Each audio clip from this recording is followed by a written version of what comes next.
जब जब इस देश पर जुल्म की रातें भारी हुई है, तब तब किसी माँ के लाल ने अपनी जान पर खेल गया है।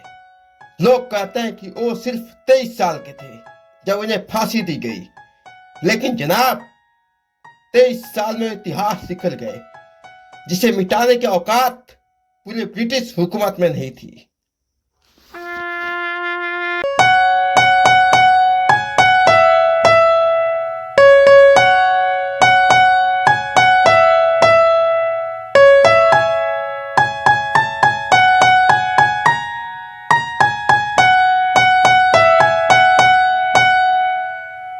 सुनो दुनिया वालों, बम और पिस्तौल से क्रांति नहीं आती। क्रांति तलवार विचारों की शान पर होती है। तुम हमारे शरीर को कुचल सकते हो, हमारी सांसें रोक सकते। अंजाम जिसका कल उसका आगाज आएगा। मेरे लहू का हर एक एक कतरा इनकलाब लाएगा। इनकलाब जिंदाबाद। डांस सिर्फ मनोरंजन नहीं है, यह हमारे देश के हीरोज की याद करने का एक तरीका है।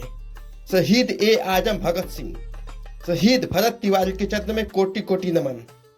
यह श्रद्धांजलि पसंद आई हो तो कमेंट में इनकलाब जिंदाबाद जरूर लिखें।